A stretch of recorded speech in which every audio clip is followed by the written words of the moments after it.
On the Fritz. Sports talk.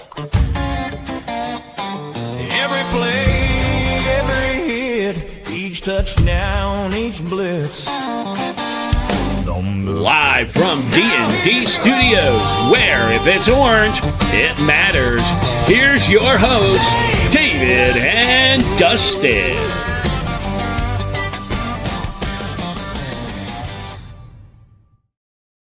What's up, Vol Nation? Welcome to On the Fritz Sports Talk, where if it's orange, it matters, and if it's fast, it's draft season. I'm David.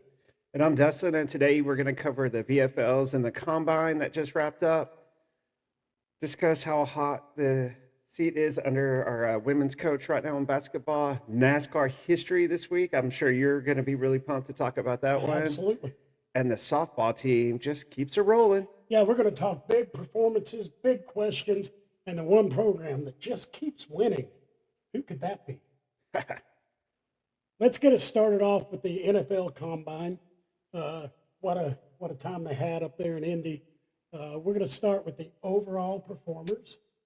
In the 40-yard dash, we had Brennan Thompson, who ran a 4.26.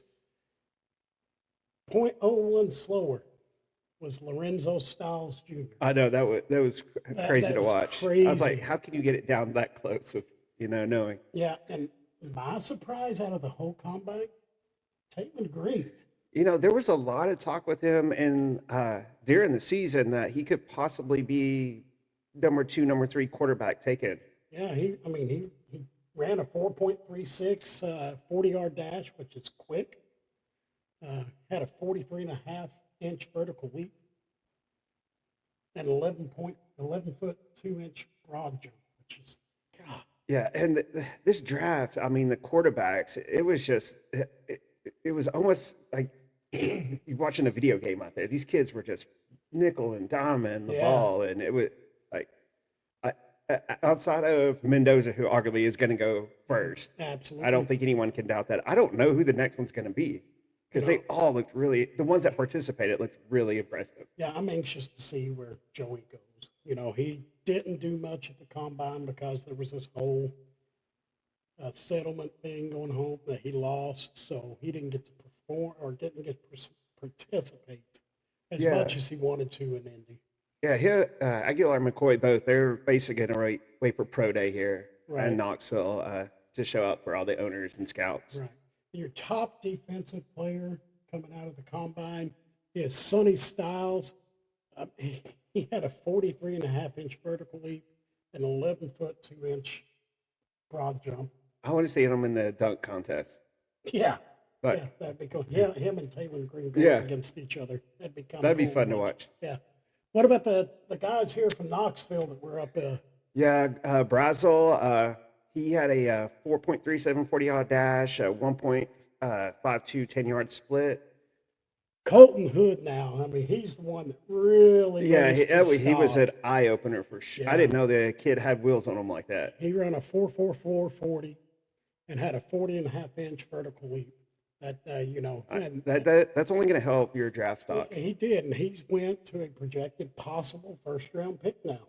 Yeah, it's going to be really interesting to see how many defensive guys are going to go in the first round. Yeah. Kitzelman kind of let me down a little bit. Big guy, 4'9", 40, not bad. 9-foot 8-inch broad jump, but he wasn't all impressive. No, he was kind of a letdown. He really was. Bryson Eason on the defensive line, very slow 40, a 5.09.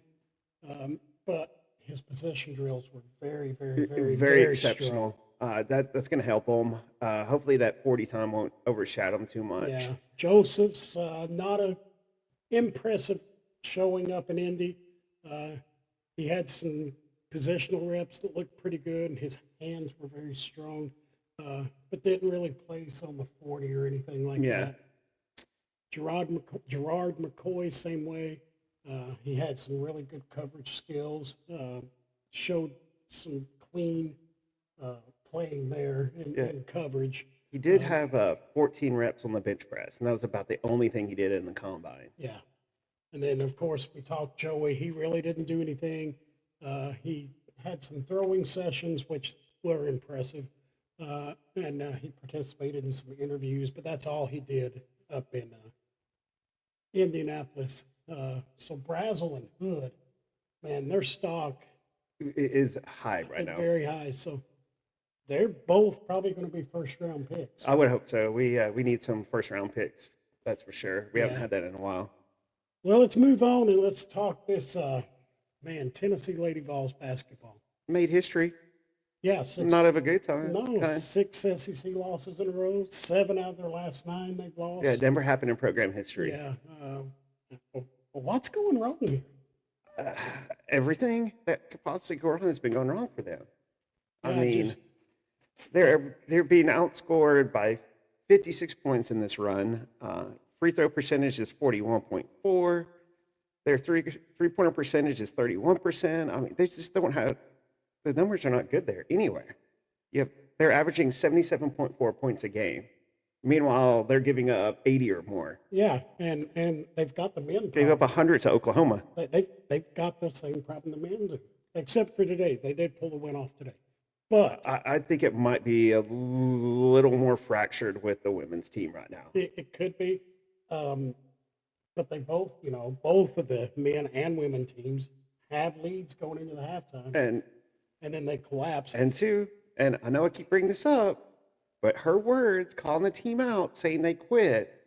I don't, like I said last week, I don't know. I don't think you can defend that anymore. Like that had to put some fracturing in that locker room. It may have. If you can pull up your phone real quick, we did have a player that quit today.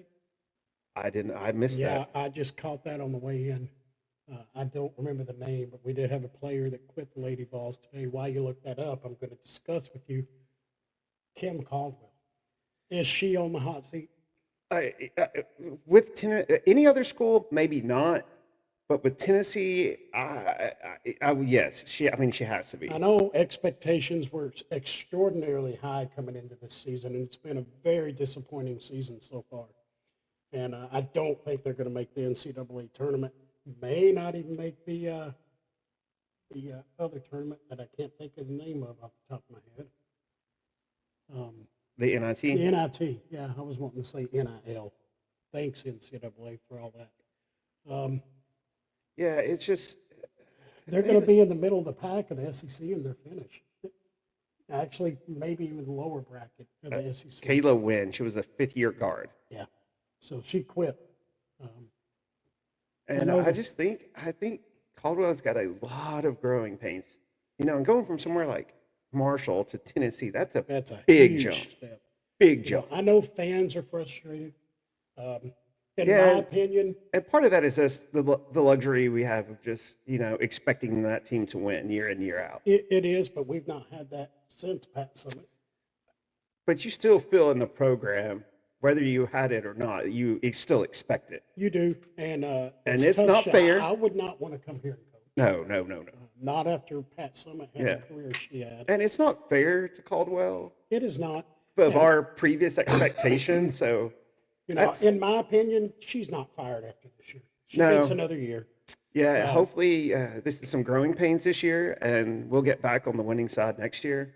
But yeah, like I said, I don't see them playing in any sort of tournament, and I think this is one of the times where the school and the coach should agree. Like, yeah, we shouldn't go play this menial, tournament. Yeah, I think moving into next year, she'll be here at least one more year. If she improves, even if it's just that average season in college basketball, Yeah. in women's college basketball, if it's an improvement over this year, she'll get another year after that. If she shows that There's got to be some there's got to be some massive improvement. improvements. Now, I'm not calling for her to be fired or anything. We're just talking like through the situation right now. Like, Correct. I'm not. we're not. Don't put that out there. No, We said it. I am not anti Kim Caldwell. No. I think Kim's a good coach. I think this team has just lost all confidence. And you see it on the court. You do. But Rakia, not having her this year, all year long, I mean, because she got kicked off the team, and in college basketball now, you can't build a team around one player. You can't, but she was the team leader, and she got whatever her situation was. She got let go from the University of Tennessee, I think, right before the season started. Yeah, And it was terrible timing. that did not help this team out at all. No. They didn't have time to really practice. Well, and to me, that gives some other lady on that team the It does. chance to Nobody, step up. nobody and, has stepped up. you know, and it's one of those things too. When Deion Sanders first got to Colorado, he went into the running back room. He's like, "It's 4th and 1. We need this yard to win a game. Who wants the ball?" Yeah. And not one player raised their hand. No. And he's like, "I don't need you on the team." Yeah, it's really rough times on Lady Vol basketball right now. It's the lowest point I've seen. Yeah, And I'm actually shocked because last year I thought Kim showed just tremendous improvements. Yeah. And I thought she was going to. And we all did. Yeah. We all were hoping for it. So I'm not anti-Kim. I think she's a good coach. I think she can still turn this around. Vol Nation, get off her back. I know it's disappointing. Yeah. Get off her back, because that's not showing true fan there. And we have pushed coaches out ourselves as fans in the past. Yeah. So we don't want to see that. Where are we going to go if we were to lose Kim? If Right. we lost Kim, who would want to come here? Right. So Get off her back, Vol Nation. We love you. Just get off her back. And now, Tyler Reddick. you've got to be excited about seeing this. Man, the first time in NASCAR history that a driver has won the first 3 races of the season. Yeah, I'm surprised that's never happened before, with all the greats that we've had over the years. And Daytona, he led less than a second. That's all that matters. That's all that matters. He was there at the end. Man, what a dramatic finish he had there in Daytona. He pretty much dominated the whole race. He did. He did in Atlanta. Yeah. That last stage, he dominated. And the road course, I didn't think he could do it, but he dominated that race. Yeah. And here we are coming to, I believe we go to Phoenix this week. And who's going to be favored? It's going to be Tyler Reddick. Yeah, the Cup Series, last week he was at plus 1,100, and now he's up to plus 900. Yeah, And I'm kind of surprised that's not even a little closer to like the plus 6, I would think plus so. I 5. would think it'd be a little higher. He's ran a super speedway, got the win. He ran an intermediate track, he got the win. A road course, got the win. That's 3 different challenges and 3 wins. Well, That's so impressive. could him being at plus 900, is that taken into account that if, forbid he gets into a wreck, but he wrecks that car, are they going to get it back to where it is now? And no. you don't not always. No. Yeah. No. So could that be the little hesitant of moving them giving them a little bit better odds? Well, maybe, but the cars are set up different every week anyways. Yeah. Yeah, maybe. I don't know. We'll see what happens this Sunday in Phoenix at the Straight Talk Wireless 500. It's a flat track, so no banking. It's something totally different than what they've had so far. The favorites this weekend, who do you think's favored to win? TR, baby. And then Chase Elliott is up there. I think he's going to have a good showing in this race. William Byron, Ross Chastain, Christopher Bell. They're all in the top 5 of favorites to win out in Phoenix. So we'll see what happens. Yeah, it should be a fun race. I want to see TR pull 4 straight. Did you see the split picture of him and Jordan with the 3-peat? Yeah. That was great. Yeah, that was awesome. We should have pulled that up. I didn't. Yeah. And then we'll look at the championship outlook. 3 races into a 36-race season. Tyler Reddick is the unanimous favorite right now.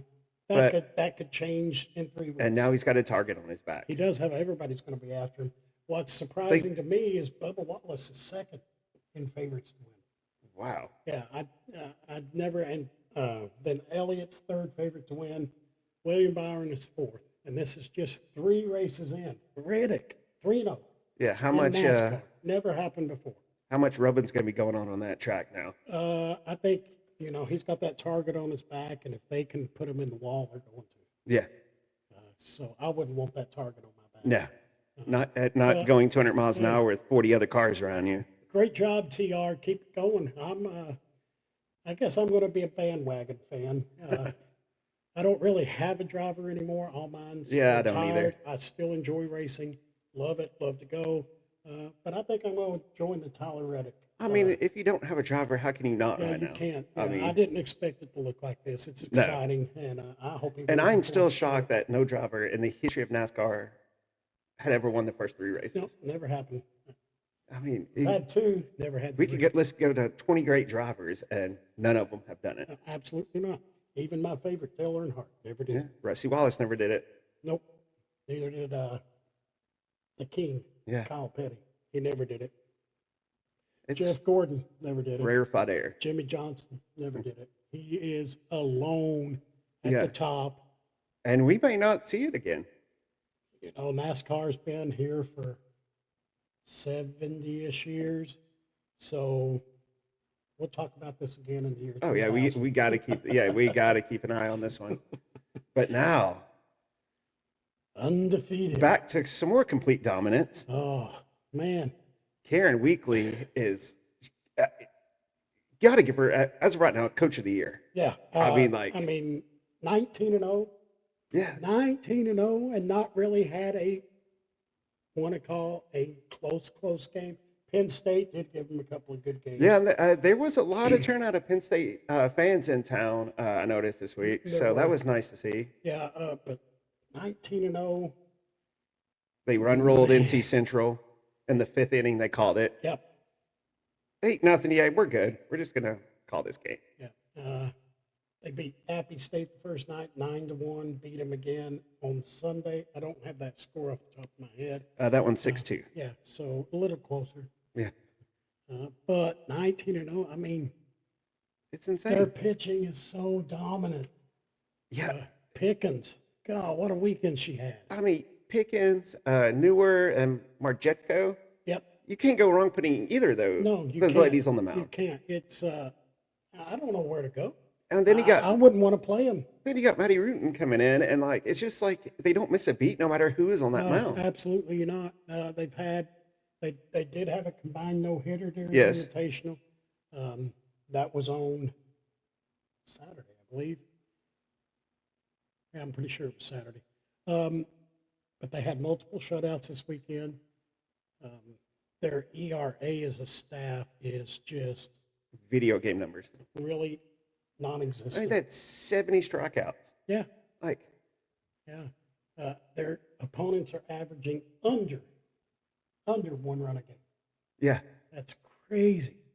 The team is batting .330. yeah, they need to improve that a little bit. They Getting further Do they, into the though? season. I mean, getting into you see the tournament at the end of the year, man. There's a lot of balls that leave the yard. There are, and they had several that left the yard this weekend. Yeah, Um, I would like to see that a little bit closer to 400 average. yeah, we'll see what happens this week. They got Belmont tomorrow at home, and then they've got their opening SEC series. LSU comes to town, Yeah, and that's going to tell us a lot about who this team yeah, really is. and Um, I just I don't know how I can go against them right now. I'm trying to figure out a way to be the devil's advocate here, but there's no way. They've given us no reason to think that they're going to lose a game anytime soon. well, and like I said, the only thing right now in these big series with teams like LSU, and moving forward is you need to, practice that hitting a little Yeah, bit more. It is the SEC. Yeah. So, if they were to lose, in my opinion, I kind of hope they lose on Friday night.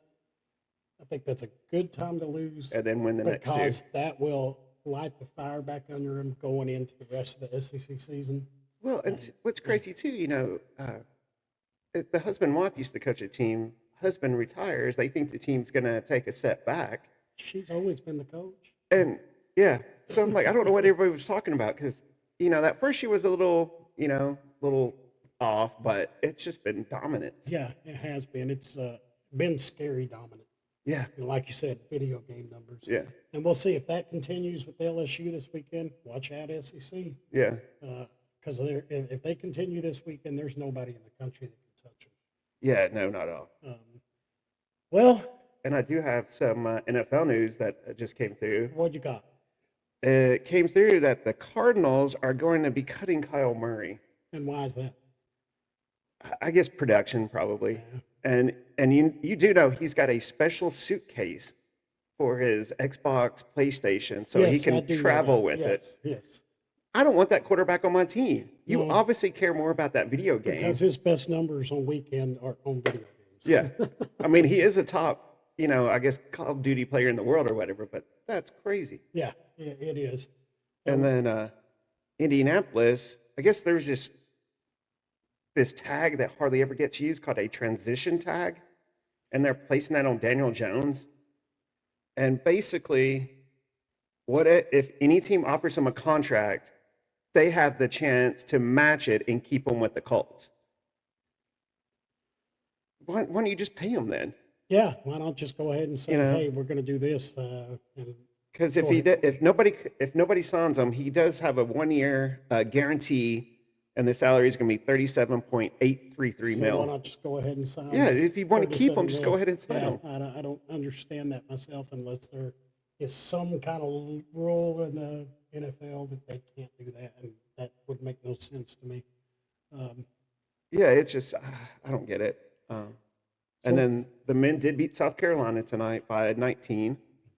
That's good because Amen, I don't know, will play at least through the SEC tournament. Well, and getting into the NCAA, you have 21 wins now, so you got a little bit more cushion Right, yeah, to air it in the SEC tournament coming they're up. in, but they're going to be 7 or 8 seed. I mean, their field goal percentage that was 54%. They That's made good. 4 of 14 3-pointers, That's not 8 of 12 from the line, which is not terrible, but 75%. That's better yeah. than most. That's, better than they have been doing. that's almost South Carolina numbers. They've shot 79% for the season. Yeah. So, they're right there with them. They did have 22 assists, 9 steals, 1 block, 6 turnovers. So they played a pretty solid game today. Yeah. So that was a good comeback after a rough week. They should have beat Bama. Rough game, Nate getting hurt. But defense in the second half, man, they just couldn't stop Bama in the paint. Yeah, it was very frustrating to watch. Yeah. And Bama led for 22 seconds. I think it was even less than that. So they led on their last basket. Yeah, That's the only but time they led. then we got Vandy coming here, 22-7. ESPN has Tennessee actually favored in that game by 66.8%. I mean, Vandy's 22-7. We're kind of equal in the, Last week, I had it as a definite win. I didn't think we'd lose to Missouri, although Missouri is a good team. Well, but I didn't think we'd lose to Missouri. Well, watching Vandy, they're kind of like Tennessee. They're up, down. They don't really have a leader. If Amen's not playing Saturday, which it's not looking like he is. Amen's not playing this week. I don't know if they can beat And he's Vandy. probably not playing in the SEC tournament. Hopefully, he can get him back for the Yeah, big I dance. really wish the NCAA would look at that because that kid, that was malice what he did. I mean, he left the ball and went for the knees. Like, that was blatant. It was. And that's taking my fan hat off and a respect hat on. Like, anybody that goes back and watches that, like, you cannot deny that. Yeah, it was blatant. Yeah. And you could see on Amen's face, he was in some severe pain. Actually, I think he was in tears laying on the court.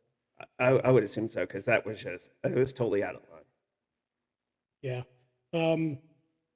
What about baseball? Did they win today? Yeah, baseball was 7-1 over ETSU. Softball won. Oh, softball actually was today against Belmont. They won 1-0. Well, I thought that was tomorrow. They 1-0. Final score. That's what Espen said. Holy cow! What happened? They bring in the recruits to play this weekend. For Could the be. midweek game, give the team a day off. They need close games though. They can't have all blowout wins because overconfidence will get them, Yeah. and they'll lose to a team they're not supposed to lose to. Guys here on YouTube, like and subscribe. Everybody, hit that subscribe button. It's very important. Like, subscribe. Share to your friends.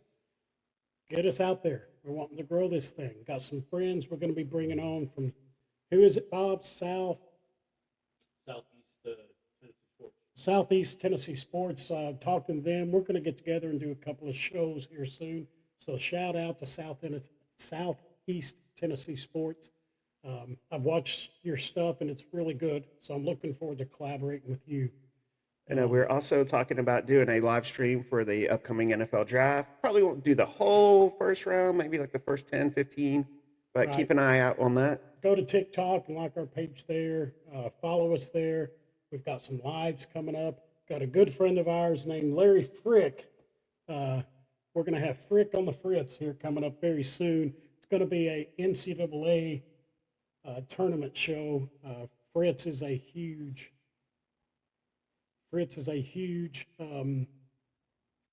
North Carolina fan, so that'll be fun. Larry's a North Carolina fan? And Larry is a I didn't know that. UNC fan. Yeah, he lives right over there in the. It's better than being a so, Duke fan. He could have went either way. He's right there at it. I don't know. I don't have anything else. Yeah, no, that's all I got for So, today. You know, you got combine standouts rising, Lady Vols basketball under pressure, NASCAR history unfolding, and Tennessee softball rolling into SEC play. Dustin, I don't know what else we could cover today. Yeah, no, that's a lot for today. Yeah. So don't forget to like and subscribe. Remember, if it's orange, it matters.